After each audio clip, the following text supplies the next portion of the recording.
Hello and welcome back to the Pretty Little Podcast. We are your hosts. My name is Phoebe. And my name is Caroline. And today we are going to be recapping season 6, episode 10 of Pretty Little Liars called Game Over, Charles. This was like a marathon of an episode, that's for sure. It was. I felt like I was writing I wrote a lot of notes. The episode was, when I was looking at like the time that the episode was, it looked like it was shorter than a typical episode. So I was like, okay, fierce, like this will be over quick. It was like 39 minutes, which when you're used to seeing 41, 42, you're like, those 3 minutes are, thank you so much, valuable. Marlene. You know what I mean? So I was like, okay, that gives me 3 minutes of pausing and rewinding to write things, and it'll be the same time.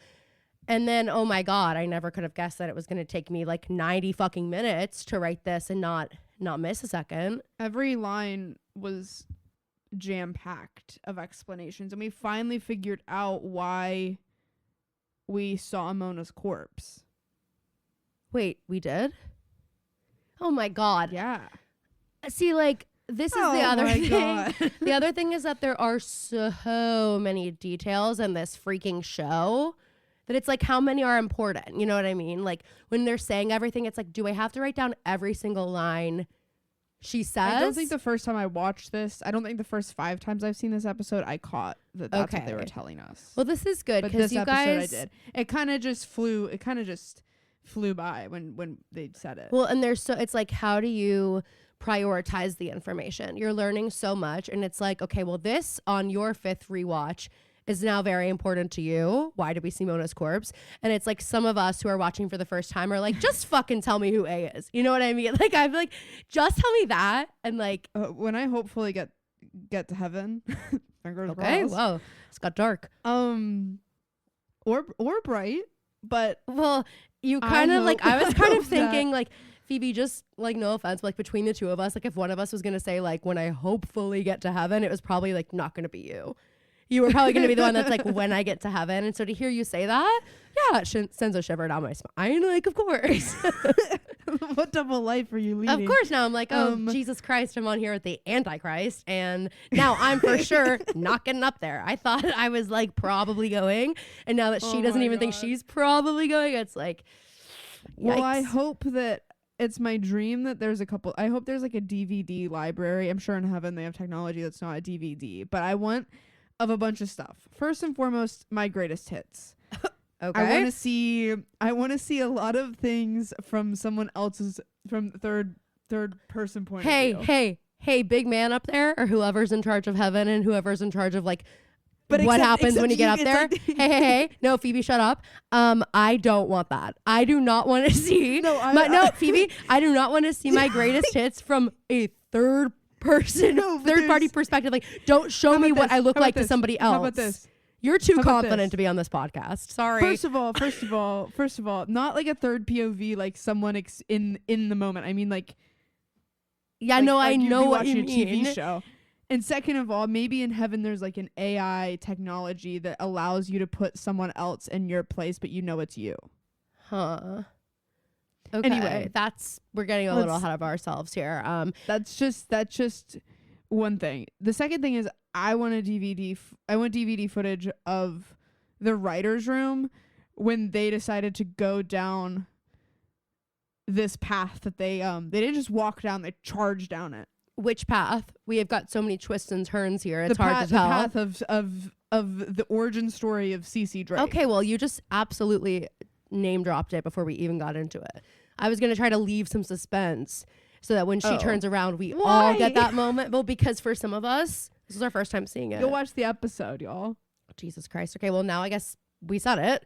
And now we've said it. CC Drake is A. And now we've said it. CC Drake is Now I know why everyone was like screaming at me. Well, I did already know, but everyone was screaming at me on that TikTok because God forbid I use the name Charles.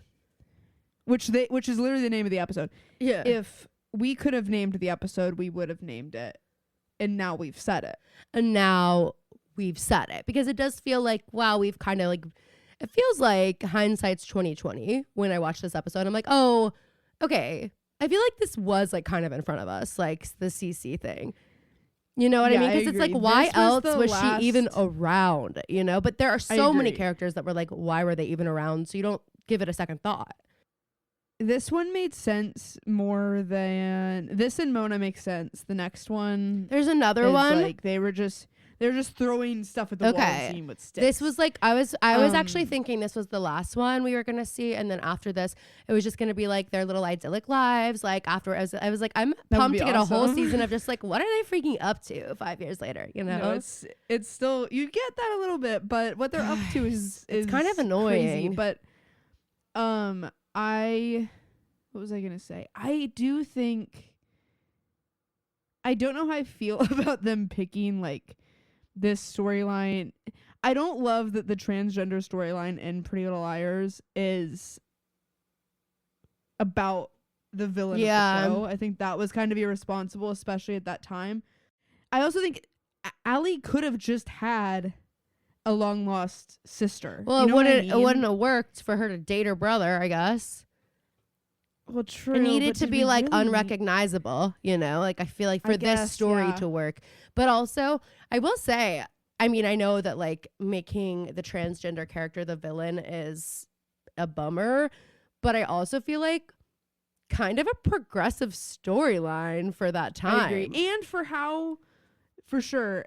And even though, like we said, the villain thing is complicated, I do think that the way that all the characters engage with that part of the story is nice. Like is like none of them are like, except what for the that one, fuck? except for I think that Emily's the only one who's like, wait, she's a she, right? Or something like that. In the beginning there's like one line, but everything else, like they all immediately refer to Charlotte or Cece as that. I think it's also interesting though, because they knew Cece. You know, I'm not trying to take that away from them, but they never knew Charles, but they knew Cece. So Cece's someone in their lives that can be like, oh, now we'll just like ascribe all this stuff to Cece, someone that we have experience with in real life. Whereas like they have experience with Charles, but not really. Like they just have experience with someone behind a mask, but they don't, like they have experience with Cece, you know, outside of her being A2. But not to take it away, it is true. Like there's not really a moment where they're like, wait, what? Like they're not ever like, okay, this makes no freaking sense. Like they're never saying that. They're never saying anything like even when transphobic when at all. Some stuff that doesn't make sense. Yeah. But some of the stuff also, I'm like, they really did say, okay, guys, like they hired interns and they said, go through every single episode we've had of the show and find every possible storyline that the readers online are like, so what the fuck is this? Like we never said anything about this again, and go find all of those and we're going to figure out how do we wrap them up, because we have no idea, because they definitely didn't know when they put it in there. They're like, okay, so now like, let's figure out, and if we especially stuff from like season 1, like some really this was not the deep storyline that they were imagining. So for that, I'm sure. I know. I do wonder. Like, I would love to talk to them when this was like, the decision. Did you know from the get-go this was, because it's not like this is in the books. Like this isn't like source material. No. So it's like, how did you? And I also wonder if maybe they knew, maybe they had this Charles character in mind, and then did they shift and think, what if Charles becomes Cece, and that explains all of Cece's weird behavior. Were they like, oh, we need to do something with Cece? Wait, shit. The interns were like, hey, do you guys ever, do you remember Cece Drake? Do you mind if I bring up a character? They're like, you guys whoa, a throwback. I didn't remember her, but now that you mention it, we were kind of giving her a lot of heat for a while. Maybe we should wrap it up. All right, do you want to get into it? Well, you had the recap, nope, right? I did it last week. All right. Oh, great. That is unfortunate. That is unfortunate. I was so sure. All right. Here we go. Can't wait for this. So last episode, you'll remember the girls were freaking kicked out of their own prom. They weren't allowed to go, and they're also not going to be allowed to go to commencement. And so the moms throw this prom, and actually that's generous. The moms don't throw a prom for the girls. The moms put the girls in the barn and say, put on your dresses and like watch a movie. And then the girls leave. They obviously get out of there because the moms are getting wine drunk and they're Vivi spilling all these secrets. And then they end up marching over to the De Laurentiis house to confront Ken because they think maybe Ken killed Jess. And that is when the girls leave. They go to the real prom. They sneak out because Allie this entire time didn't even show up to the fake prom. She went straight to the real prom because Charles was texting Allie and saying, you better show up or I'm going to get angry. And then, so they all go, all the dates show up. Caleb surprises Hannah and is like, I got a job in New York. We're going to go to New York. I can pay for your tuition and I can pay for a place for us to live that's even bigger than that girl's hair, is what Caleb says. And then Sarah shows up, also surprises Emily, which I did spoil for Caroline that was maybe a little bit suspicious. I mean, Phoebe not kind of a little bit spoiled it. Phoebe like 100% buried the. She was like, God, no wonder. God's, why would Sarah be here? Sarah's giving me a bad vibe. Caroline, what about you? I was like, she wasn't, other than like her general vibe. The one time I've pushed Caroline towards a spoiler Jesus was Christ. This. But so yeah, that's happening. And then the girls find out that Clark is a cop and he's actually been trying. But what I'm confused about with Clark is like, by the way, Mona has an incredible line later, which is like she just clocks Arya so fucking fast. It's so funny. But I'm like, is Clark working for the Rosewood PD? Because I don't think that Rosewood PD has the information that Clark is getting from Arya. I think that was he hired privately? Like, I don't understand. Anyway, they find out that he's working for the Force and he's got a gun. And so they are chasing Allie and then they like get mixed up with Clark. And so then they go to find Allie, but A gets to Allie first and takes Allie away. And the girls find Allie's phone, not dissimilar to A Cinderella Story featuring Hilary Duff. And they're like, where's Allie? And then that's kind of it. Fee, I'm not going to lie. That was like one of your better recaps. Whoa. It was. And I'm wondering if it's because... Well, I don't want you to get in the habit of like forgetting, but I wonder if it's because you were just scared for your life the whole time and like the adrenaline was coursing through your body. Like, I cannot fuck this up. Like, Caroline is fragile today. Like, I cannot fuck this up. What I actually think it was that when I take my notes on the recap, I'm taking them as they go in the episode. Mm-hmm. And then I don't order them because if they don't order them for me, why would I order them for you guys? Let me tell you my procedure, because I think it's a good one and it might help you if you decide you want to do it this way. You don't have to. I'm just saying this is the way I found it works. So when you're watching the recap, you write everything down that's happening, and then you go in and I make a category. I make Arya, Allie, Hannah, Emily. And then if there's like a Mona, Spencer, and then if there's a Mona, like maybe, but I'll do like miscellaneous. And then I just go through all the little things I wrote and I put them under each category so that I've got like kind of a story for each girl, you know? And it makes it really like easy to be like this. Not that, you just did a really good job, but I'm just saying if that might be helpful. And I do a good job every week. And I'm just saying if you want to continue doing a good job, maybe you could try it this way. Just kidding. But it is the way I found works the best. And since next show we do, we're still gonna have to do it. Who knows, maybe it will help you. Not that you need it. I'm not suggesting that you need it. Can you even believe that this was my idea? The recaps were my idea. Phoebe hates them so they weren't much. my idea. One of my friends who used to listen was like, you guys used should do to that. Dropped off, huh? Well, I don't think Lauren still listens. Hey, Lauren. Lauren's idea. No, Lauren did used to listen. Lauren used to be pretty active in the Insta, and you're right. Lauren hasn't been lately. I haven't seen Lauren in a while. I'm not going to put my God. Okay, well, neither have I. Neither have I. No. Hey, Lauren, I haven't seen you in a while either, but I'm kind of hurt. So. Oh, my God. Wait, guys. Actually, I'll save it for the Tuesday episode. We are recording these in the wrong. Right. Or your lack of. Just kidding. We are. It's way shorter than I thought. We're recording Thursday before Tuesday. So we're having to keep a lot of things. We're not talking about a lot. Okay. So if you didn't listen to Tuesday, you better go. All right. So we start in Radley, which is immediately recognizable. We don't start to in me. We start on the roof of Radley, which was immediately recognizable to you. We start. The girls are running up to the roof. We see them. They're running through the halls of Radley. Sorry. And I only say that it's immediately recognizable to me because it takes the entire episode for the girls to realize that they're watching a live stream into Radley. Oh, well, me too, kind of. At one point in the episode, they have to see this like label of a hall, and they're like, "Oh my God!" It took me a second too. They are in Radley. I was like, "Is she in jail? Like, where is she?" It does kind of look like a jail, but I mean, that looks like Mona's cell to me the whole time. It does, yeah. But I'm also just like, Hey, by the way, guys, I think no wonder Radley doing was some renos. No wonder Radley was closed down, because you should not be putting people who are in the sanitarium behind bars, literal jail cell bars. Wonder. Caroline and I are picketing outside of the closed Radley Sanitarium. Exactly. The blown to smithereens Radley Sanitarium. Okay, so the girls now, we see this like black hooded figure standing on the ledge of the roof, like they're gonna jump. And we've got all the cops down below.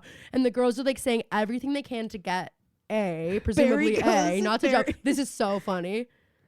Barry goes, no, guys, hold your fire. There's civvies up there. There's civvies up there. Where I want to know if this is something that Barry came up with, if this is something that the Pretty Little Liars writers room came up with, or do we actually call civilians civvies? Can somebody weigh in and let me know? I'm literally okay. Oh my God, people who just kind of listen to our podcast, like just kind of pedestrian, like every now and then civvies. Lauren, civvy. And we'll make you guys shirts. You won't buy them. Well, we'll make shirts, but you won't buy them. Yes, they will. People always buy our merch. You're making it sound like no one buys our merch.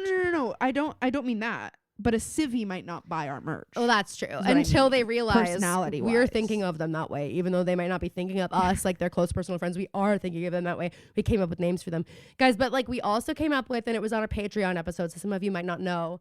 What was it? I don't Castmates. remember. We were going to also have castmates. Oh, yeah. Which I still really like. But we kind of have to figure out who's a castmate. Maybe those are the people who only listen to Thursdays. Because it's like the show. Yeah. So those are the castmates. But you guys, like, I don't really be writing it. I don't really want to give the castmates that good of a name if they're only listening to half of our episodes. Like, if you're only getting half the story and you're not watching Untucked, then you don't deserve the name as good as castmates. But okay. How about maybe that's how they started? And then they were like, God, we got to hear what these girls have to say. And then now they listen to Tuesdays too, and those are the castmates. We'll work on it. Okay. So anyway, earlier that night, we're back at the prom. And all the girls are outside. They're trying to call someone. And they're calling the dealer in this dungeon, where all the moms are still stuck in the basement, and we just hear them through the grate, and that is the only time we see them the whole episode. Here's what I have to say to the writers. If you didn't want us to be asking questions, don't show them to me in this episode. If you know we're also, you guys are tying up every loose end. Why couldn't Cece just say, oh, and by the way, your moms are locked in the basement of the dealer renter's house? It is funny because as soon as I saw that episode and heard that we never find out, I've seen so much chatter about this phenomenon online, like on Reddit. Like people are like, how did the moms get out? And I'm like, I don't know, but we're going to talk about it one of these days. We're going to come up with a story. And so they're like, it is funny hearing them yell. Like we just see the grate and we're just hearing them like screaming, we're down here. They don't even get any FaceTime in this episode. No. Toby apparently wants the girls to stay at the school until they like clear the premises. And this is how this is a little bit of a plot hole, because we then learn that Sarah is the one who called Tanner. But Toby is also, I'm getting the sense that like Toby's like, we're going to lock down the premises, me and Clark. Why didn't you guys also call something? Maybe because Toby is like suspended. So like, what about Clark? I know, but I'm like, does Clark even work for Rosewood PD? Like, is he like at the CIA? I trust Mona. Maybe it's something much bigger. I'm literally like, is he even with the Rosewood PD? Like, was he brought in? You know what I mean? I don't know. But also, if Sarah was like, I called Tanner, you guys just worry about this. I mean, Toby and Clark are not the best cops we've ever seen, so maybe they just took our word for it. But Sarah is acting for her life, boots down. Yeah, she's literally going. She's like, and Tanner's got a lot of questions. You guys just stay right here. I'm gonna go get her. Sarah, fuck you. Shut up. That's what I would say to Sarah. Okay, when Emily I was just about to say it. I was like, bitch, rewind, watch it again. I loved it. Okay, so anyway. Aria's there, and she's like, listen, like, Allie is definitely safe. Charles is not going to hurt his sister. And then Aria sees something. We have no reason to believe that. I know. We have zero reason to believe that. So then Aria sees something in a mirror, like a little bit of red, and they're like, guys, we're not alone. So they start looking around, and then like a random portal opens up in the middle of the fucking like maze they're in. We were right about the portals. Yeah, there were multiple in this episode. And there's also a portal from Karasimi to Radley. Yeah. There are multiple portals in Karasimi. So then we see the red cape and a wolf mask, and it's Mona. And here's the thing. Immediately they're all like, oh, Mona loves a spectacle. Well, here's what I want to say. If I'm the girls, I'm not immediately like, oh, I'm immediately relieved. like, Mona, are you fucking like, be fucking for real? Are you A? I love how Mona walks into a situation that the girls are dealing with, and she's like 8 steps ahead, and she goes, "Okay, girls, all right, here's what's going on." I figured it out. Like the way she's so funny, but she's talking and she says, "I've been tracking Allie since yesterday morning, and I lost her when you guys pounced on that cop." And Arya goes, "Oh, can I say the Mona line?" Mona goes, "Arya, maybe you thought he was always happy to see you, but I couldn't get past the bulge in his pants." And I was like, and Arya's like, "Holy shit." Like, I literally was like, oh my God, Mona clocked it so good. Arya, maybe you thought he was always happy to see you, but I thought he had a gun. Arya's like, oh my God, I literally thought it was a raging boner. Every time I saw Clark, I was like, he is ready to go. He's HOTTOGO. He's ready to go. He's got a massive freaking bulge for me. That's what Arya was thinking the whole time. Arya is, and that's how, like, Mona just does not care for Arya at all. And neither does Cece, which we learned. I love it. It's so funny though that Mona says that, and Arya's just like, oh my God. Like, for the rest of the episode, I feel like Arya's just like, how did I miss this? Like, it's just gonna eat at her. So anyway, yeah. Apparently, Mona's been blue snarfing Allie. And she got text from Charles yesterday, and she's trying to get the signal source. And we find out Charles has his own cellular network, and its servers are all based at the Karasimi group. And they're like, okay, Reese's Charles there. You can have your own cellular network? Like, okay, Road Warrior cellular network incoming. Okay, that's the next tier of the Pretty Little Patreon. All right, if you get to join our cellular network where you get to talk to us anytime you want. We only talk to each other. Yeah. So there. And so then we go to Radley and we see someone dragging a passed out Jason. Okay, well, I thought he was a DEA dead. That's what I thought. I didn't think he was passed out. I thought he was dead. And then Allie wakes up in what is Charles's room, dude, she assumes. I thought she was getting her dollhouse moment. I'm like, God, of course. Allie couldn't ever want to be left out. She was like, when's it my turn?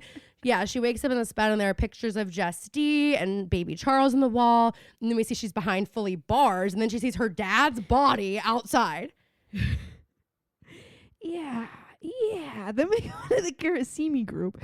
And the girls pull up and see the cops walking not out the of cops. there with like, bags. No, they're not the cops. It's like utility workers. So it's like there's no... And Hannah says... Okay, it's important to say they're not cops. If there were cops in there...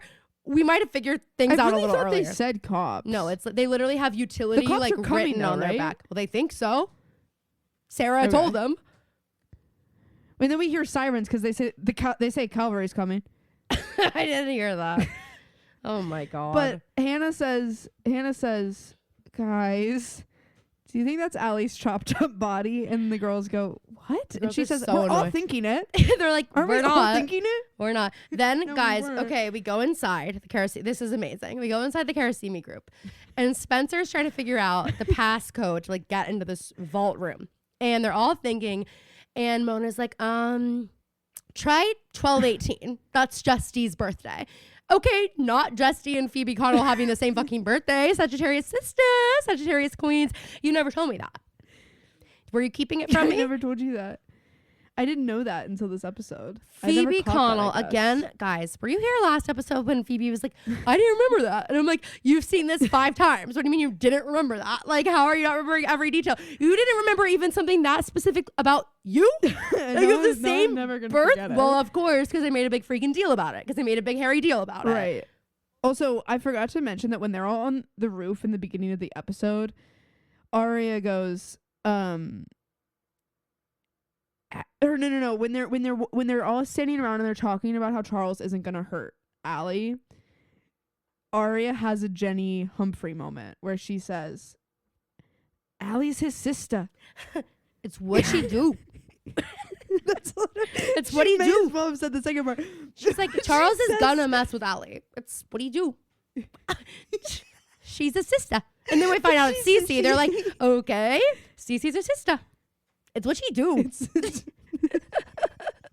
I'm so glad also that we won't have to wait that long to get to that episode once we start Gossip Girl, because it's like this first or second episode. It's gonna be like Christmas Day. What a risk! What a risk for Taylor Momsen to take so early in her job.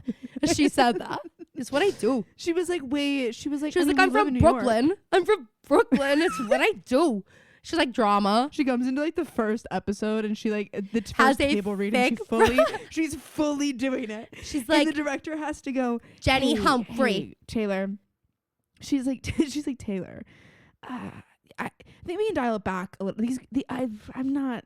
She's like, what? I'm Jenny Humphrey. I go to Constance Day School and I want to be friends with Blair Waldorf. What? And they're like, right. So no one talks like that here. She's like, I'm from Brooklyn. It's what I do. She's like, no one that wants to be in Blair Waldorf's inner circle is going to sound like that. They're actually going to speech class to learn how not to sound like they're from Brooklyn. Okay. Anyway, I just had to mention that Aria says sister. She's like, what? I'm from Dumbo. I'm from Dumbo, Brooklyn. That's how Jenny's talking. So yeah, Jess's birthday is my birthday. Mona's like, I know every birthday ever. This is so, they just wanted to put this word in here. But like, did you know that this is kind of what I am? Okay. Mona, I don't know how you say it now. I wrote it down. Idediker. How do you say it? Do you know? Idediker? Idediker or something. It's like EIDETIKER or something. Eidetic or something is what it's like called. I don't know. And she's like, I'm an eidetiker. I taught myself. And Spencer's like, that's not a learned skill. That's a phenomenon. And Mona gives her a face like, well, obviously it isn't. And I looked it up and it's Spencer's like, I'm a phenomenon. She's like, what I have is unlearnable. Yeah, she's like, if it were possible to learn it, I would have. So I know you can't. And it's, you recall. Can I explain what it is? Sorry. You recall visual images with great accuracy and clarity. It's basically like a photographic memory, which still doesn't really explain how Mona like knows everyone's birthday. Mona, we knew you were A. You could just say, yeah, I know everyone's birthday. Yeah. It's not that weird. I know. It's but so then funny. Sarah says, hey guys, when I was in the bunker every September 7th, and I kept track of every day, every September 7th, Charles would give me a red cupcake. They're like, maybe try that. They're like, and it works. I like interesting because when we were in there, we were on drugs, we were being tortured. We had no way of figuring out what day it was. But interesting that you were able to. She's like, well, you weren't there September 7th. How about that? How about that? How about you missed it? Yeah. How about you missed the party? Yeah. And you know what? I missed the prom, so I don't really care. So they go in and they say it's just a stupid room. And they're like, yeah, but A is not stupid. And then we get another portal. 2 out of 3. 2 out of 3 portals have now opened in the app, okay? 2 out of 3 that we see, but 2 out of 4 that we can infer about. Sure, yeah. And they're like, okay, did we just walk inside A's brain? And there are cameras in there. And Sarah's like, I'm a little spooked. I'm going to wait outside. It's a little tight in there. No, it isn't. There's plenty of room. There's actually plenty of room. And the door closes and Emily's like, shower! Like, he yells after her. It's like, Emily, right here, I would have been like, wait, that's really fishy about that. That was weird. Why doesn't she want to know everything about it, too? She was kept in there for 2 years. She didn't even walk into the stupid room. And she knew the password. In the hallway. And now she's not curious. And like I'm already scratching my head. So Emily, later on when we get barely a reveal that we frankly already got, and then we get a reveal, I think they just wanted to cut to commercial break in a dramatic way because later on Emily goes, "Oh my god, I thought we were gonna see like Sarah with a gun, like, when we don't." Emily's like, she might as well have a gun. She doesn't have to have a real one. It hurts just as bad. Well, yeah, true. So then this red orb starts glowing and projects something, and we get this like holographic live feed of Allison in her Radley cell, and then we also see Jason and Ken's bodies. And they're like, okay, we're not sad about Ken D, but like, not Jason. He's so hot. Ari goes, Jason. And Mr. D.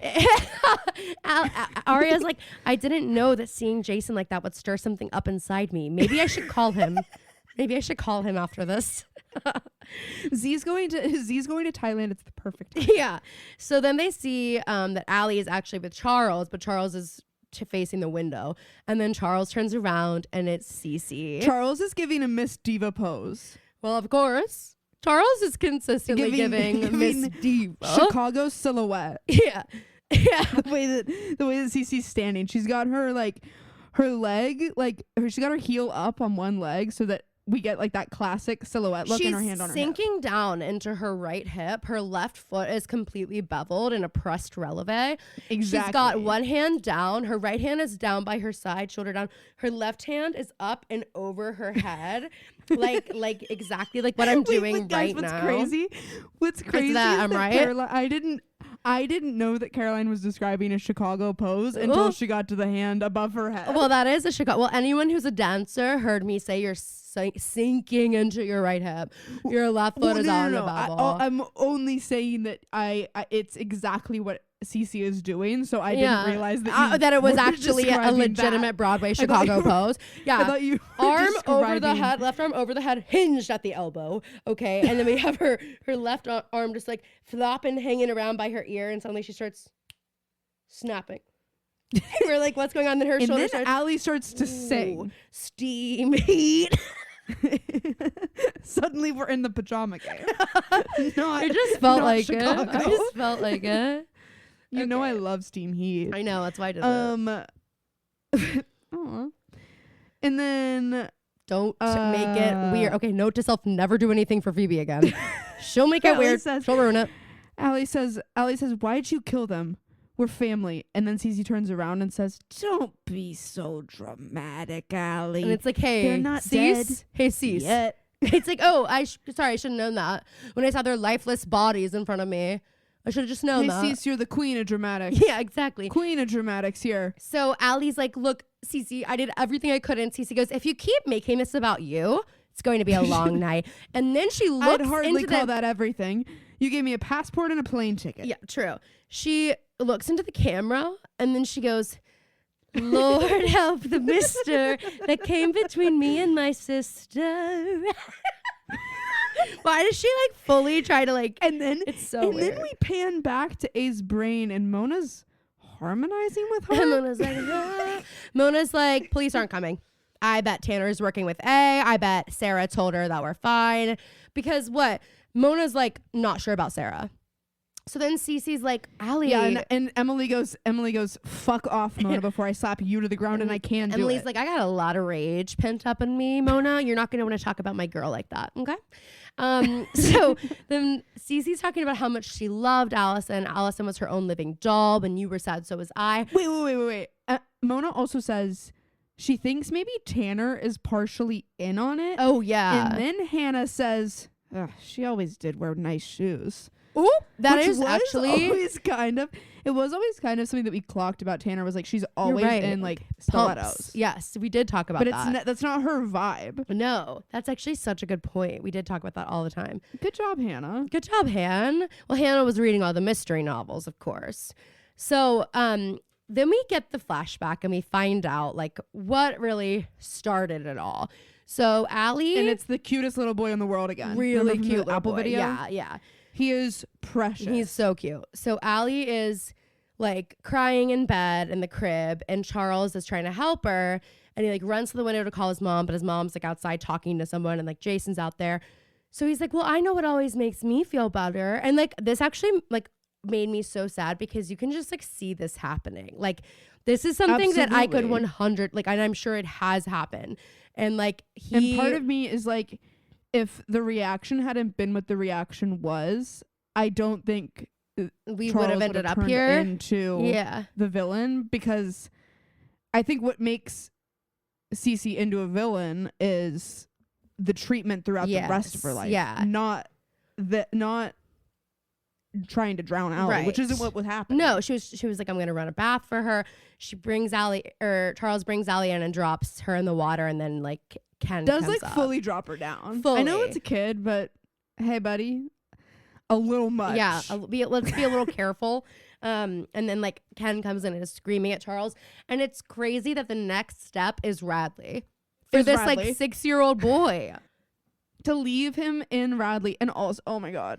It's so sad. Charles standing in that room in those PJs with the teddy bear. Oh my god, and like walking out and watching his parents leave as Jess is like crying. Like it's terrible. And Ken says this isn't the first time something like this has happened. Like we're doing the right thing, and you can tell that Jess just doesn't believe it. And part of me is like, if this hadn't happened, would the De Laurentiis family have been more normal?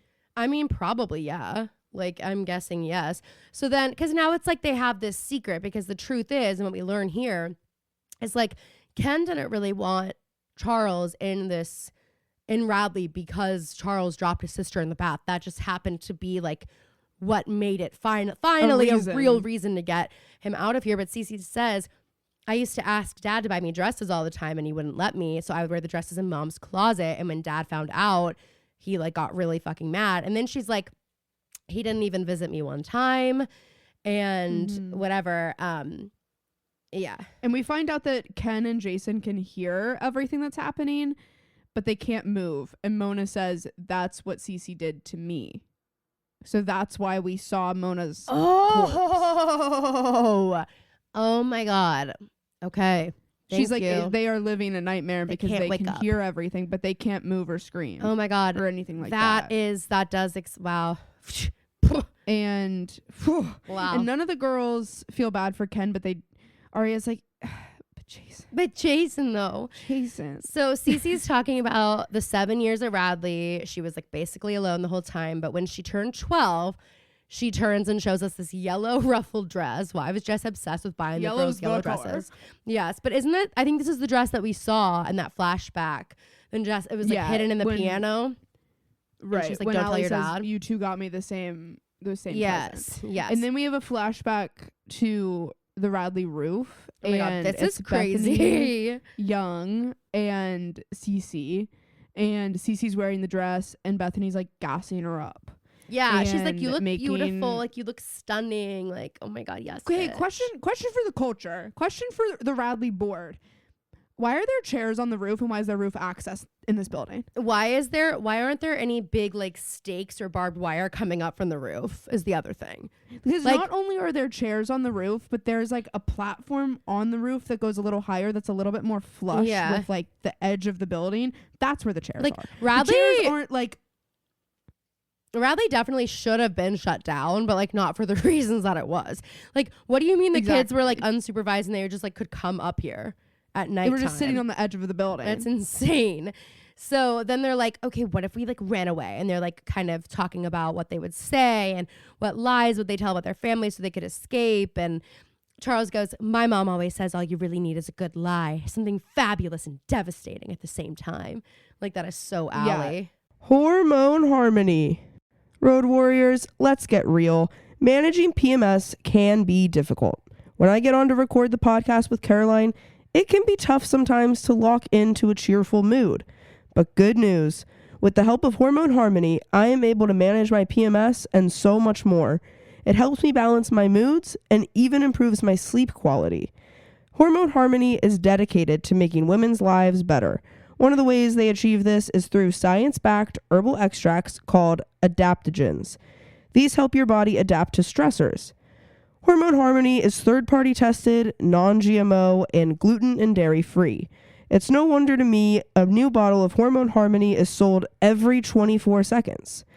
If you can even believe it, for a limited time you can get 15% off your entire first order at happymammoth.com. Just use the code PrettyLittlePodcast at checkout. That's happymammoth.com and use the code PrettyLittlePodcast for 15% off today. She says nothing is more believable than a really good lie. And which I would say is not true, by the way, guys, after watching this show for 5 seasons. 6 seasons. Definitely not. Bethany's like, getting out of here is the easy part, but staying gone is hard. And that comes back later, so I wanted to mention that. But then Mary and Kavanaugh comes up, and they hate her. The girls hate her. They're like, great, the goody two-shoes, fuck her. And Charles is like, she can't see me like this. So Charles goes and runs behind something, and Bethany's like, I've got this. And Bethany doesn't got this. Bethany also, never mind, I'm not going to say anything. It's a kid. But Bethany does not got this. And Bethany just is like scary looking. Okay, I said it then. There you go.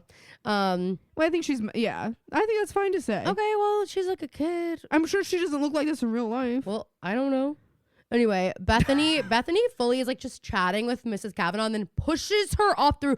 Also, how strong does this little girl have to be to push a grown woman off the roof and like succeed? It's something. And then Charles can't believe what just happened. Yeah. And goes up to Bethany, and Bethany is like, Charles goes, what did you just do? Why would you do that? And Bethany goes, what did I do? What did you do? You pushed her, and freak. calls Charles a freak. And then no one believed Charles. So then we find out Jess D paid off Wilden to make everyone think it was a suicide. And Spencer's like so upset hearing this. She's like, all this time, Spencer's Toby rattled. thought his mother chose to leave him. Like, this is just horrible. So they're like, okay, Mrs. D taught Charles how to be A. And Cece got a new diagnosis after this. Intermittent explosive disorder. Is this a real thing? Is that real? Because if so, I know a few people. Just kidding.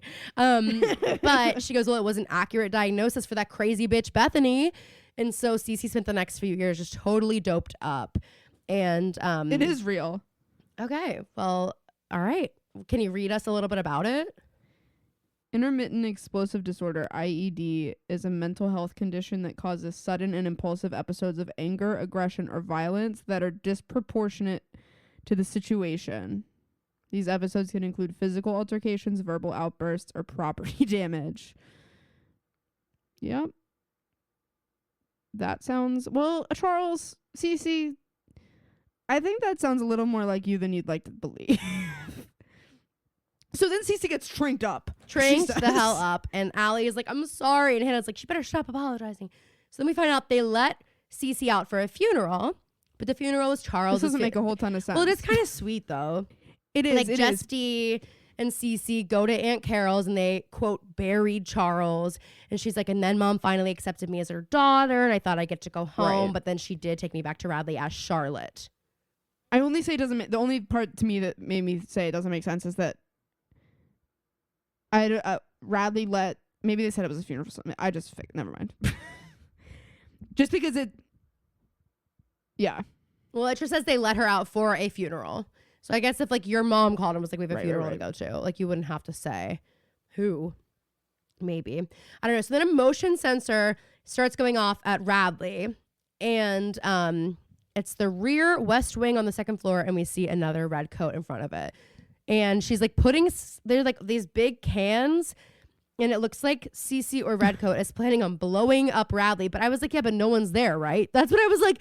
I still didn't realize they were there, I guess. I was like, no one's even there. What's the point? Okay, blow it up. Like, it's out of order. It's out of fucking order. Who cares? So, but we don't see who it is. Can I also, this is actually like me being fully evil for a second, but like, Okay. I do feel like I need to say this.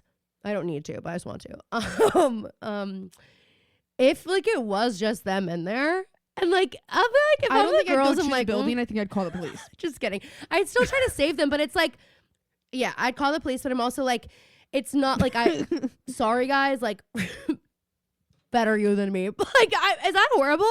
I mean, it is, but it's like they're all the dealer entices are there, this family, and it's like, okay, well, you know what I mean? Like I'm a little bit like girlies, right? Turn around. So I'm just kidding. I'm just oh kidding. my god, I'm just Charles kidding. is gonna tell, Cece's gonna tell her story and then end it all. And so then we go back to the cell that the people are at, and Cece's like, I didn't trust anybody after Bethany, but I found a way to escape without ever leaving. Okay, genius at it. Okay, Einstein. Okay. So Jess D comes to visit and she's like, great news, Cece, Charlotte, the board granted permission for you to attend classes at UPenn. I'm sorry, again, this would never fucking happen. And also like, well, I guess I was like, why are we still keeping her here for the bathtub thing? But I guess then at this point, I'm also like, okay, right. She also pushed someone off a roof, which they think. So, but in that case, I'm like, you don't get to go to classes. Right. You don't get to leave. If like, you can do an online if you had only done the bathtub thing a million years ago, but if like, I don't know. And also UPenn. Smart. And remember she's an like, Ivy League, basically. Like, and I hated those classes. I knew everything they were teaching me anyway. When she goes, one day classes were canceled. Well, I did call in a bomb threat, but anyway, I'm like, okay, Mona as fuck. She goes, but I needed to see my family. And this is where things take a turn. I was like, you have got to be freaking kidding me. This was absolutely okay, crazy. If we're going to make Cece related to them, we are going to have to explain the Jason stuff. And it might not make sense and it might not make people happy, but we are going to have to explain it. We're going to have to say something about it because I guess we didn't really think this through when we had them truly boning. So Cece walks into Rosewood High School and immediately starts flirting with someone who she knows is her brother, her blood brother, Jason De Laurentiis, who's getting his photo taken for the yearbook. And she's like, you really should smile. And then he is like immediately taken with her. He's like, wow, you look just like me if I were a girl. I'm obsessed. And so she comes up with her new name, which is Cece Drake. And she's like, no, I don't go to school here, but I'm still going to be the prettiest girl in the yearbook, and goes to get her picture taken, which again, this is where I'm like, this, you would just never get to the seat. They would be like, name, please. Okay, you're not on the roster. Okay, go home. Anyway, then we come back to reality. She's like, okay, I know it's screwed up that I dated my brother, but like, why do you think he was so mad all the time? He was so frustrated. Who could blame him? I mean, look at me. I'm like, okay, Cece, you are his sister though. Yeah, but I'm like, also like, okay, just because you guys didn't fully have penetrative sex, just because you didn't have raw dog sex, doesn't mean that like you weren't doing other freaky shit with your brother. I know you were making out. You were making out, and probably like Jason De Laurentiis was not making out with his girlfriend. Low key, sorry, he was not going to be dating someone who wasn't giving him the lips. One way or the other. And hey, I know a super slut when I see one. And I know, and Cece Drake, you are a super slut, and so are you, Jason. So I know that Cece was pushing the envelope as far as she could before he would find anything out.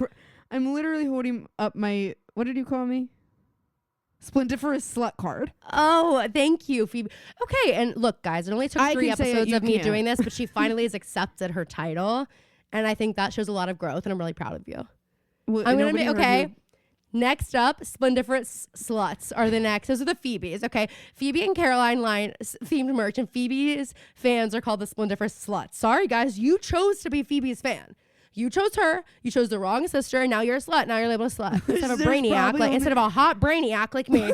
Well, then that means there are probably only like 3 Splendiferous sluts, so we're good. My merch line is going to be called the Identikers. Or something. Okay, so me and my 3 fans are going to be over here while you nerds are over there. Thank you for acknowledging that there are definitely more than 3 of us.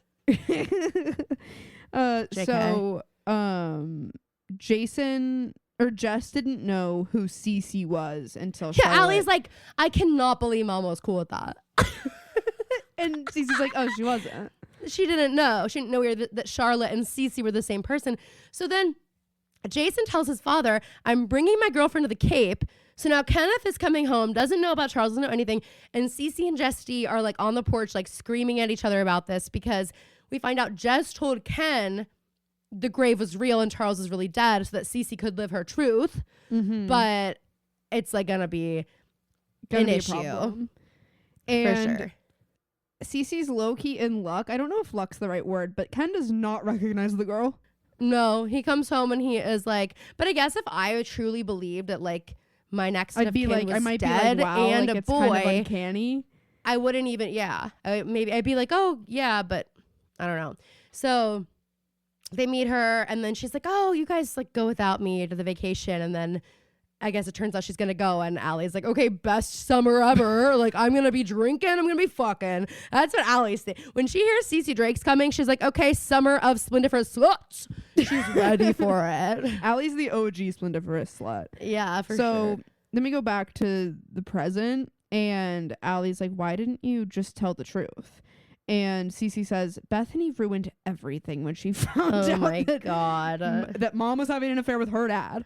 Which and also I forgot about that whole thing, and I'm just like, ugh, okay. I just said Allie was the OG. It's Jess. Jess was around town because Jess was also fucking Daddy Hastings, and who can blame her? And probably Wilden. Who can blame her? Because we know Wilden had a thing for moms. True, that is true. That is true. But yeah, so anyway, we never get anything else about that, but that's when Bethany like freaked out. She stole Cece's clothes, which if you remember, everything that Jess bought Allie, she also bought for Cece. So they had all the same clothes. So easy to think that it would be Allie. She knew that Cece had out privileges and she snuck out and she was going to hurt Jess D. But Cece also snuck out and sees Bethany in the yard in the yellow shirt. And hits her over the head with a rock. And then sees it was actually her sister, Allison De Laurentiis, and Jess watched it all happen from the window. And Jess almost looks like she's laughing. The way she's in the window, she's covering her face. She's like, with her how hands. could this happen? Looks like she's like doubled over in laughter. And then Cece realizes that it's Allie. And I go back and forth on whether Cece has good acting moments or bad acting moments. I thought she had some good acting moments in this like app. I thought this, and then when she finds Jess at first, it's good. I thought that was really good. I actually wrote that I thought when she finds Jess, that's pretty good. Yeah. So like this, but that was the only time I wrote that. I also thought this was pretty, when she has the moment of realizing it's Allie, I thought that was pretty fine. But like when she's sobbing next to the tree while Jess is burying Allie. Okay, and this is where I have more questions. And it's not like a plot hole question. It's a question for Jess. You didn't check her pulse? You didn't check to see if she was fucking breathing? Like, are you also, your first step was to bury her. I thought the same thing, because I'm also like, you don't at least like pull the body and then the backyard and just like you're in the front. Decide what you're gonna do. You live just next be like, door. Okay, to the let's problem solve for America. a second. And who knows? Maybe when you would have, maybe when you would have spent enough time problem solving, Allie would have fucking woken up. Exactly. And crazy. I have a tough time feeling bad for Cece in a lot of ways, but especially when she's trying to get Allie to feel bad for her in this moment, but Allie was the one who was being buried alive. Yeah, literally. So I'm sorry, if I'm Allie, I'm like, okay, that sucks that you thought you killed me, but you didn't, and I was alive and I was getting suffocated. And it's also like, I'm sorry, but Jess D also like did everything to protect you, Cece, and like nothing to protect me, her daughter, who was like living with her. And like, I understand it's not fair that you got sent out, but like the other thing is, it's hard for me to feel bad for you when like I'm seeing our mother do everything to protect you. And I'm also like, that's probably I'm being buried and I could have died. We might have answered our own question with that of like, if they took Allie to the hospital first, they would have to explain what happened, and that puts Cece at risk, and Cece's not supposed to be out. And then Jess has Wilden come pick Cece up and is like, you didn't see anything. You weren't in Rosewood tonight. Cece was not in Rosewood tonight. This is how I know hands him a bunch of money. Yeah, because Wilden's like, whatever you say. But also, while this is happening, we do go back to the Karasimi group, and Mona admits to killing Bethany. And she says that she had been sending Allison threats, but she wanted to scare her, not kill her. And so Mona sees Bethany in Spencer's yard, and she saw the shovel, and she was so mad, and she hit Bethany, and she goes, I killed an innocent person. They're like, Bethany wasn't innocent. And it's like, Mona, this remorse edit for you is coming at kind of a strange time, not gonna lie. Yeah, it's like you realize that all the girls are being reminded of the shit that you did. Also, Mona, Emily goes, you hated Allie that much that you would have fully killed her. And Mona's like, well, I heard every mean thing she ever said to me in my head, so yeah. And I'm like, and well, later on, it was so. It's later. Here. I like in just a moment when Mona says that she realizes that she killed an innocent person. I'm a little bit like, okay, I know Allie wasn't perfect, and if you were Jenna Marshall, I'd be like, okay, she's not innocent. But Mona, if you had killed Allie, that also is kind of an innocent like Mona, person. at this point, you said you were the one. You were like sending Allie all these texts. Like you were already fucking with Allie. You were bullying her too. Yeah, like so between the two of you, like she looks more innocent than you. Not gonna lie, on paper when we lay out the paper trail. But so, anywho, so Cece goes back to Radley. She says it never occurred to her that Jess might not totally forgive her ever. And I'm like, really? That would also piss me off as Allie. I'm like, really? You didn't think Mom might like actually be mad at you for that? Like, what? Killed her other daughter. Yes. And so then Reese is like pulled up, and they find out that he was hired as a decoy and didn't even know he was a stooge. So he's like running the Karasimi group, but he's not really like involved with this. Yeah, I think he's just like, Cece found someone who looked like he could be Charles. So Cece then loses her out privileges, of course, and then she says the craziest girl showed up, Mona fucking Vanderwall. She goes, the craziest girl, craziest bitch showed up. She was so drugged up in the beginning, she thought I was you. And so Cece's like, so I just had Mona tell me everything about you guys and everything about the girls. And then she goes, but I could never trust Mona. She was Hannah's legit friend, and she hit her with her car. Where's the loyalty in that? And then we go back to like Hannah and Mona turns and looks at Hannah, is like, I'm so sorry. And Hannah's like, I know. It's something. But Cece was wearing a red bathrobe, not a red coat, which is why we got like that shot when Mona was locked up of a red coat walking in and she thinks that it's Allie and all that. And well, they thought if Mona helped Cece get out of Radley, that Mona and Cece could play the game together. And so that's what they did. And when Mona stopped getting drugged up, like she never actually recognized, she had never had a chance to recognize Cece as the person that she was explaining the game to. I think later they connected when Mona was lucid, but is lucid the right word? Yeah. Okay. And so Mona was like Houdini getting in and out of Radley, Cece says, and she says it's true what Bethany said. Getting out is easy, but staying gone is the hard part, and I needed Mona to help me stay gone. So that she agreed, like Caroline said, to help Cece if she agreed to play the game, which takes her to the first assignment, which was making friends and Rosewood. So Cece's at the brew, and we get the flashback, the scene we've already seen, where Aria's the girls bitch all at it. Classic. Yeah. Classic the Aria girls, bitch moment. Aria's bitch at it is sort of like the entire show, but like, of course. So the girls like hear Cece, but they're like, God, that girl sounds just like Allison. And we see their first interaction again in the brew where Cece's like, oh, I have like the store. And Allie's like, she's like, and if you want to steal, I'll look the other way. And Ari goes, I think you're thinking of Hannah. But that is a moment where I'm like, why did Cece do that? What do you mean? Why did Cece say that? Because one, it's first of all letting on that she knows more about these girls than like she should. And number two, like she knows Hannah's not there. So why even I think like it was say to it? I think it was to like explain their friendship, Allie and Cece's friendship, that they were, because that's they spent that whole summer together, and be like, I've heard about you guys, but I don't really know who you are. And so she wanted to explain their friendship, I think, and then also be like, but I don't really know that much about you that I think Aria is Hannah. Okay. So then the motivation for Cece to fuck with the girls is because Mona told Cece that the girls were happy Allie was gone. This is so big sister edit. And Cece said, are you fucking kidding me? But it is like, Cece, who put her there? Who put her in the ground? That is a really good point. So like, let's say it's me and Phoebe, okay? I would never put Phoebe in the ground. So like, I didn't do that. But if I heard, I'm like, let's just say we have similar backstory and I hear that all these girls like are fucking happy Phoebe's dead. Yeah, I could see how Cece got here.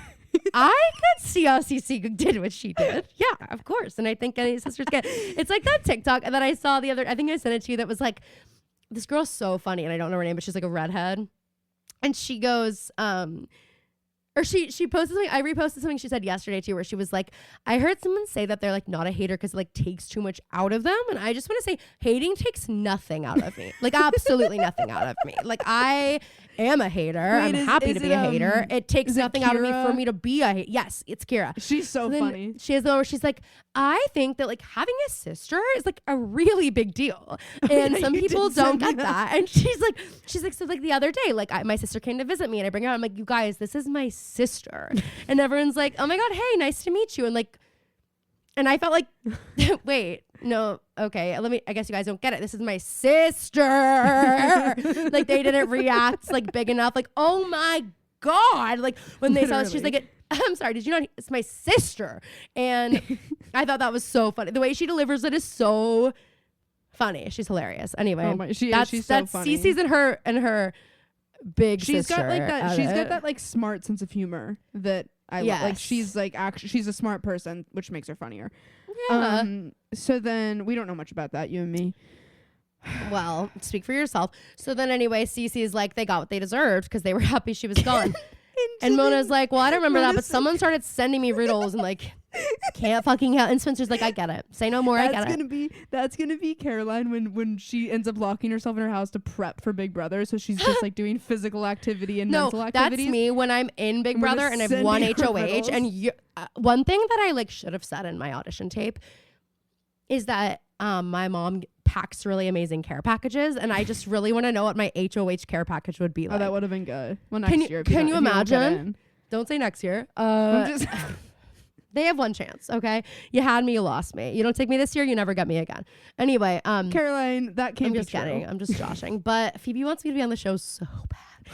But Mom would pack like the craziest care package. Like I can't even imagine. Mom used to send like for me. She'd send a care.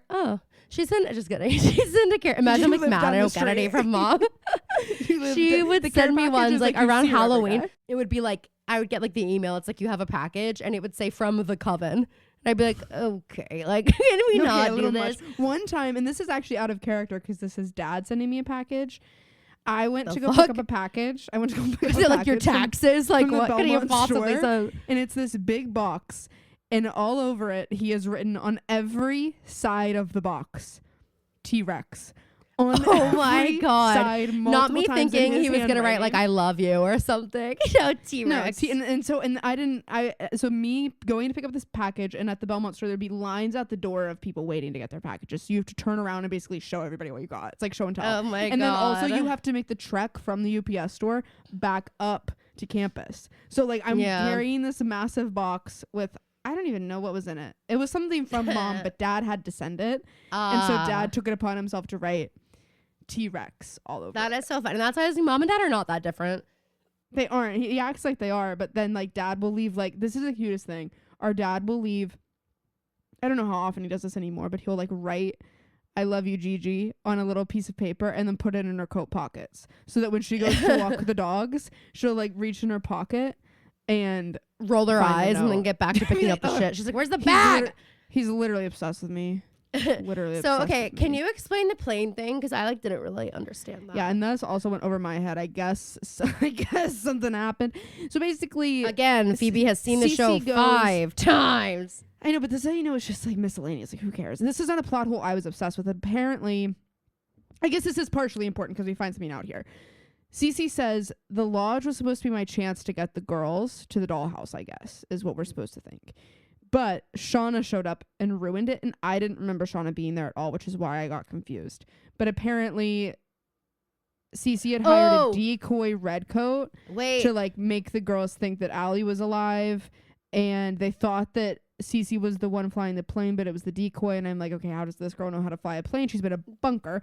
And but wait, this is then also we find out that it's Sarah.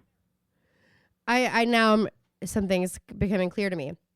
Cece said she had seen a blonde in a red coat watching the girls, and she was like, could that be Allie? Mm-hmm. Let me get the girls in full danger because I know that Allie would show up to help them if they ever really needed it. Mm-hmm. So yeah, so then the decoy she hired was Sarah Harvey. And I'm like, we couldn't put Sarah Harvey in this fucking wig the whole time. Literally, the wig is so much better. She looks so great. She's very pretty. Hair. Yeah. But then Emily is like, no way. She's not lying. That's not true. No way. And then we go to Allie and she goes, and this is where I'm like, Allie, there's still some feelings here for Emily, because Allie goes, Sarah Harvey is the other redcoat. Say it like Allie. Sarah Harvey's the other redcoat. I can't do it because of my voice. That was close. That was pretty close. Okay, thanks. Good job. And Allie can't believe that. Yeah, and so then Mona shows up, and Mona's the one who tells the girls that Allie pulled them out of the fire, and Hannah's like, I saw her too. Spencer's also saw her, and this actually made Cece really happy because then she knew for sure Allie was alive. And so then she's like, when your friends thought they were killed, when they thought they killed A in New York, it was the perfect time to end the game. But the game is like a drug, and it felt really good to succeed. And so she's just trying to justify like everything. She's like, Mona's like, I got it. And Spencer low-key is also like nodding. And she's like, stop it. But she's like, I only got mad when you didn't listen. And Allie goes, you can't lock people up and keep them as your little toys. And Cece says, yes, I can. And I did. And she looks straight into the fucking camera to the girls back at the Karasimi group. And she says, I love all my little dolls. That's why they're still alive. Because Allie's also like, you hurt us. And you like attacked me, and Cece's like, I had to attack you because I needed you to pay attention. And then she's like, you almost froze Arya and Spencer to death. And Cece goes, almost. And then she goes, you drove a car through the Fields house. And she goes, yeah. And I also almost cut Emily in half, but are they hurt? But she's fine. Is her mom hurt? It's so funny. It's like, okay, well, emotional scars count too, Cece. Then we find out Cece did kill Wilden, but we don't get like that much about that. We find out that Sarah was the Black Widow at that funeral. At Wilden's funeral. She walks into the car, and like there was no other, and I don't want to dig on this girl so much, but there was not a better actor to choose from for this she's role, such a bad actor. She looks at Cece because Cece goes, did you see his body? Are you sure he could never hurt her again? And Sarah looks at her and goes, Weldon is dead. That is how she sounds. She's so bad at acting. Like every moment she has is a miss. and then Cece looks at the camera and goes, sorry, not really. And Emily loses it. Emily absolutely hulks out. Oh my God. She flips. She tries to get out. There's no way to open the door. And Spencer's like, all right, we need to solve the riddle. And immediately notices that there's a pattern with blinking lights on the walls. I'm like, girl, you lost me. Also, like, Emily's having a moment. Spencer's immediately down to business because Spencer goes, well, she probably never called the cops. Oh, sorry, Em, is that affecting you? Sorry, we gotta go. Is this a lot or something? We don't have time. And then Mona takes off her heel, pulls off like a case turner. She's like an ice pick in her heel. This is evil Glinda. Because oh my God, you're right. Yes, that has a higher heel. But then, so Mona goes to take off her shoe, and Arya and Mona hate each other. Yeah. Arya looks at Mona and goes, making yourself comfortable? And then Mona says, back up before you hurt yourself. I'm like, Mona, ice pick. Hit Arya first, just for fun. And so then she like cracks open the door, the other portal. And then Mona's like, I gotta hang back. I gotta know how the story ends. If Mona dies here, I'll never forget. Oh, she doesn't. Okay. So then we find out Cece went to go say goodbye to Jess D when she got back from New York, and Jess D was dead. And this is where I did think we had actually really good acting from Cece. She's like sobbing over her mom. She's like, Mommy. Yeah. And I am like, wait, did we ever figure out how Jess did die? I don't remember. I was wondering that too, and I don't remember either. Because it was someone will tell us. In my head, it was Cece, but now it wasn't. Anyway, who did kill Jess? Was it Ken? No. Was it Ken? Were the moms right? Why do I low-key feel like it was Ken? I have no idea how she died. I hope so. That's what I'm going with. And so this is the portal. I guess takes them to a different portal that takes them right to Radley because they're walking through, and then an alarm starts to go off, and Cece's like, "Drat!" Yeah. And then we pull up on Shower with the bomb, and we see that it is Shower in the red coat, and she yells, "Get out of here, all of you now." And Cece's got the detonator for the bomb, and she's holding it, and everyone's like, no. And she presses it, and fucking nothing happens. And she goes, and then she says, damn Drat it again. I'm like, you should be more upset about this. If this was the end of your plan, a bomb going off, and it doesn't, then like, what's next, girl? That's embarrassing. Because now you're like stuck in here. That was your like escape route. Humiliated everyone. And now you're just like, fuck, how do I make sure none of you get out of here and like tell on me? So embarrassed. And so then she runs to the roof, and then Emily, like, we see Emily grabs Sarah by the scruff of her neck. Because the girls corner Sarah. And she's like, I tried to keep you safe, Emily. And Emily literally, grabs her and knocks her upside the head like a crazy punch. Hard. Yeah, it's like, Emily, so we've funny. Never seen this from you, and I am a little bit like, more. I know this is bad, and I know that we hate Sarah, but you were just dating her like 30 minutes ago. No, she would have gotten way worse from me. I would have been like, Mona, ice pick, please. Jesus Christ. And so then the cops pull up outside of Radley. We're back on the roof. Barry's got a visual on the suspect, he says. Yes. And so Allie's begging Charlotte, Cece, not to do it. And Cece jumps down towards the girls and says, game over. And then we get this drone shot of Rosewood on Labor Day weekend. So, okay, question here. So we got Emily going to Pepperdine in Malibu. Arya going to SCAD. Yep. Don't come back talking like a southerner. Don't come back talking like a politician. Because Spencer's going to Georgetown. And then where's Hannah going? And then Arya pushed her to the ground. Where's Hannah going? She goes to FIT, but I don't know. No one says it. On that. No one said that. Okay, that's bull crap. What is she, chop liver? Come on. I care the most about where Hannah's going. And Allie's staying put. She's wanted to get out of Rosewood for so long, but now she just wants to stay. She just needs to stay put. So Emily heard that Sarah got released from the hospital today, and all the girls are leaving, and they're like having a hard time saying bye. And Spencer says how lucky we are to have something that makes saying goodbye so hard. And Emily says, what is that a quote from? And Spencer says, what genius scholar said that? It actually was like, this gives me the same vibes as the last scene of the whole show. And I wonder if there was like a longer break between this mid-season finale and the rest of the season. But I don't think it is because we get that last scene. But it feels like they're actually saying goodbye to each other. Well, this is why I believe all of this was filmed. Remember in the beginning of the season, I was like, there's a way bigger time jump here. Like in real life. Like, I think these girls look way older. And I think it was all filmed then. Maybe, but I'm saying more so like was there a break between this scene of them, because it feels like they're actually saying goodbye to each other for like a long time. Yeah, you know I what know. mean? But then we get the shot at the end, so I don't think that there was. I'm just saying I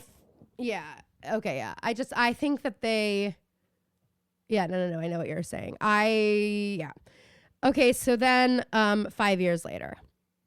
We have Allie writing on the chalkboard. It looks like we're in Ezra Fitz's classroom. Yeah. Her name is Mrs. Rollins. She's married. Oh, I didn't even notice that. Okay, I hate that. So then Arya comes in. He's coming for you. And all the girls are here. And Spencer has bangs. I like when she has bangs. Yeah, I think they look good. I like when she has bangs with the hair down. I don't love when she has a ponytail in. You'll see. But I like when her hair is like curly and long and down with the bangs. I think it looks good. Mm-hmm. So, and then too late, he's already here. Who could this be? Who could they be talking about? I was like, wait, we're doing this again. Like, I don't want to do it again. Well, we only have like 20 more episodes. So that's crazy. Okay. That's crazy. And now Caroline's sad. Now Caroline's like, wait, I want to do No, this forever. I did feel a little bit sad. Like, I was like, oh, like, imagine if this was the last app we were watching. That would be crazy, but it's not. And I'm just like, I don't know. 5 years later, I know what's about to happen, and I'm about to be in a bad freaking mood. So just buckle up, everyone. Okay. It doesn't last as long as you think it does. If that makes you feel better. Spaleb? Yeah. Well, better not. It better not, because it's like really like, how long am I gonna last? That's the question we need to be asking, is how long am I gonna last? It's gonna be a solo pod in a couple episodes because Caroline's not gonna be able to watch it. I'm gonna be so full of disgust. I'm not even gonna be able to look at them or talk about it without throwing up in my mouth. Retching. Okay, I'm gonna read the synopsis for next week. So next week's episode, season 6, episode 11. Of late, I think of Rosewood. Okay, drama. It's kind of getting dramatic. All right, here it is.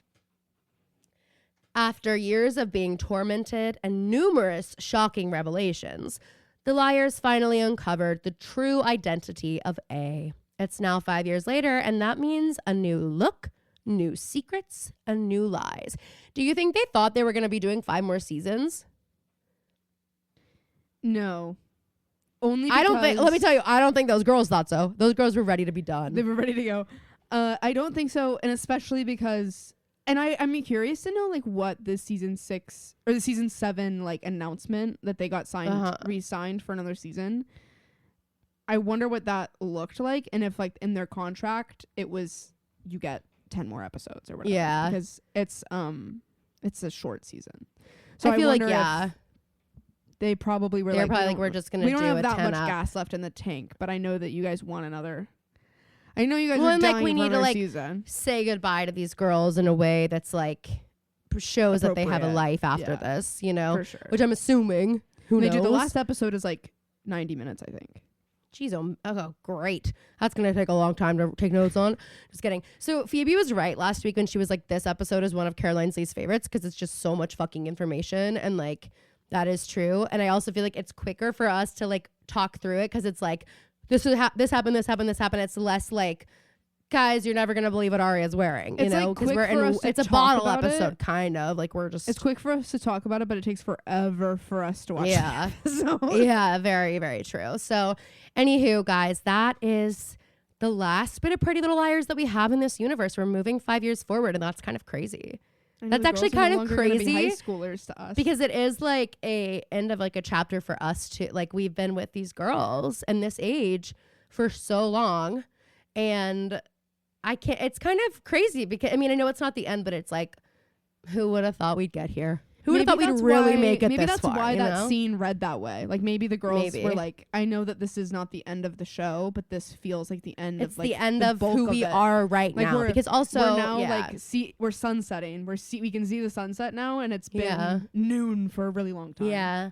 Well, I also feel like it's like when you leave for college anyway, and you're saying, but like they are saying bye to these characters as they knew them, and like their lives as they knew them, and they're gonna have just a completely different like, and they're also gonna have to fill in for themselves those 5 years as actors, you know, like who am I? Because we all know those 5 years are extremely formative for anybody, like from 18 to 23, you know, so it's like they kind of do have to decide for themselves what happened during that time. I know we'll learn a lot about what did, but it's like, what experiences did you have that we're not going to learn about that like made you who you are then? And they kind of have to do that really quick because it's literally the same episode. So anyway, it's interesting. I'm excited to see where it goes from here. All right, guys, that's the end of this episode. Please go listen to our Tuesday episode. Doing a lot of reality TV. We're going to talk about those Oscar nominations, et cetera, et cetera. So check that out. Make sure you give us a 5-star review and follow us on all social media platforms. We love you guys so much. And we'll see you 5 years later. Rock on. We'll see you next week. Rock and roll and splurt.